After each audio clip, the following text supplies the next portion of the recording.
पर जो ईडी की कार्रवाई हो रही है ये राजनीति से प्रेरित है या वाकई में आपराधिक मामला है?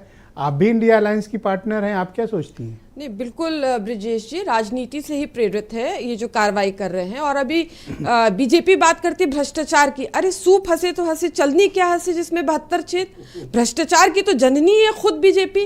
भारत में शायद ही कोई पार्टी ऐसी नहीं है जिसका कोई राष्ट्रीय अध्यक्ष जो है रंगे हाथों प्रधानमंत्री से काम कराने के नाम पर रिश्वत लेते रंगे हाथों पकड़ा गया। लेकिन बीजेपी का एक राष्ट्रीय अध्यक्ष है जो रिश्वत लेते रंगे हाथों पकड़ा गया था। लाखों रुपए रंगे हाथों रिश्वत लेते पकड़ा गए।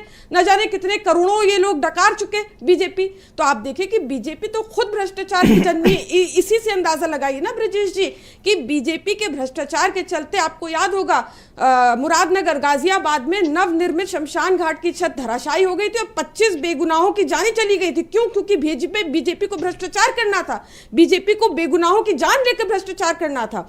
कोरोना के टाइम कितना बीजेपी ने भ्रष्टाचार किया? ऑक्सीजन में भ्रष्टाचार, इंजेक्शन में भ्रष्टाचार, शमशान घाट की लकड़ियों तक में भ्रष्टाचार, हर जगह भ्रष्टाचार करती रही बीजेपी। कांग्रेस वाले केजरीवाल को सपोर्ट करने में तो हटबच क्यों रहे हैं? नहीं, कोई हटबच नहीं रहा। मैं तो आपको ये बता रही हूँ। सुधा जी से 4 बार पूछा मैंने, आप ही बता दो। अच्छा नहीं, अरे मैं तो कह रही हूँ कि राजनीति से प्रेरित है। मैं तो आपको, जिस तरह से आप सपोर्ट कर रही हो कांग्रेस नहीं कर रहा। आप सुनिए बात, यही तो मसला है ब्रिजेश जी। मैं इंपॉर्टेंट बात आपको बताना चाह रही हूँ कि बीजेपी और आरएसएस, मैं आऊंगा खत्म करके डिबेट। बीजेपी और आरएसएस तो संस्कार देती है कि खूब भ्रष्टाचार करो और खूब बड़े रेपिस्ट बनो। जो जितना बड़ा भ्रष्टाचारी उतना बड़ा बीजेपी नेता, जो जितना बड़ा रेपिस्ट वो उतना बड़ा बीजेपी नेता। एक सेकंड और अभी आप देखिए, दुद्धी विधायक 9 साल पूर्व रेप का मुलजिम थे, तब भी जो 2022 में टिकट दिया और चुनाव लड़ाया और विधायक बनाया। क्यों? क्योंकि रेपिस्ट है। जो जितना बड़ा रेपिस्ट उतना बड़ा बीजेपी नेता। बीएचयू में छात्रा के साथ जघन्य अपराध किया बीजेपी के बड़े पदाधिकारियों ने। बीजेपी संरक्षण देती रही 2 महीना। सिस्टमैटिकली आगे बढ़ाएंगे। केजरीवाल को ईडी ऑफिस चले जाना चाहिए, अपनी गिरफ्तारी दे देनी चाहिए? नहीं, देखिए आप ये समझे कि केजरीवाल जी खुद बहुत इंटेलिजेंट है और वो सही समझ रहे होंगे कि उनको क्या इस मामले में करना है। लेकिन जिस प्रकार से कार्रवाई हो रही, चाहे अगर आप झारखंड के सीएम की बात करें हेमंत सोरेन साहब की, तो बीजेपी को समझना चाहिए कि 72% आबादी पिछड़े, दलित, आदिवासी ही केवल और केवल भारत के मूलवासी हैं।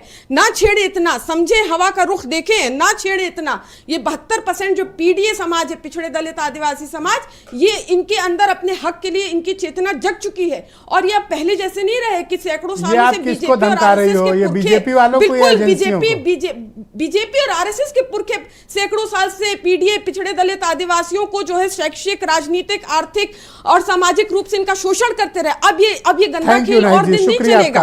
एक सेकंड और, इंडिया अलायंस पे आप पूछ रहे थे ना कि कमजोर हो रही है। बस 1 सेकंड में जल्दी बात खत्म करूंगी। आप बार बार ये लोग कह रहे हैं कि इंडिया अलायंस कमजोर हो रही है। ये देखिए, ये आज का अखबार है, यह आज का अखबार और बीजेपी के चहिता अखबार है। इसमें लिखा है कि तमिलनाडु में सीएम स्टालिन जी से मिलने गए, सीएम स्टालिन जी के साथ हैं माननीय मोदी जी, पीएम मोदी जी। तो मतलब स्टालिन जी के साथ है। आप तो शब्दों के खुद ही माहिर है। अब आप समझ लें कि स्टालिन जी का नाम पहले आया, स्टालिन जी के साथ है मोदी जी। बहुत शुक्रिया। मैं अरुण राजभर को आमंत्रित करता हूं। एक सेकंड और, आप समझिए जो चुनाव हुए